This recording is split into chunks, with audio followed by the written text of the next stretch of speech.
কিরে মোনা কি করিস? কি জানি আসছে পিছন দিকে। সো গাইস, আজ দুপুরে একটু ঘুমিয়েছিলাম আর বাবা বলছিল কিরে উঠ গরুগুলো একটু লেড়ে দিয়ে যা। আসার পরে এত একটা আলিশা লাগছিল। কিরে মোনা কি করিস? আমি কি করছি এটাও দেখতে পাচ্ছিস না? আর আমি তোকে একটা লাথি মেরে নদীর মধ্যে ফেলে দেবো। চুপচাপ এখান থেকে ভাগ।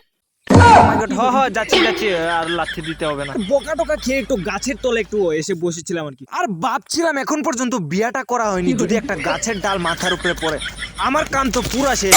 শাল আর যা পড়েই গেলাম। আমার জুতাটা জানি কই, খুঁজে পাচ্ছিলাম না। পেয়েছি। ও মাই গড, এত দামি জুতাটা ছিঁড়ে গিয়েছে। বাড়িতে গেলে আমাকে কি বলবে এখন? আজ মনে হয় আমার কাজ শেষ পুরা। জুতাটা ছিঁড়ে নিয়েছো, এখন বাড়িতে যাও, তোমাকেও ছিঁড়ে নেবে। জুতো ছিঁড়েছে তো কি হয়েছে, এখন আমি নতুন বানিয়ে নিব এটাকে এখনই। একটা বুদ্ধি পেয়েছি, এখন আমাকে আর কিছু করতে পারবে না, এটা দিয়ে ঠিক করে নেব। ঠিক করার পর পুরা নতুন হয়ে গিয়েছিল। এই যে কিছু হচ্ছিল না, পুরা নতুন। আর এখন জুতাগুলো হাতের মধ্যে নিয়ে একটা দূর মারতে হবে, না হলে আমার কাজ শেষ। কি জানি আসছিল পিছন দিকে।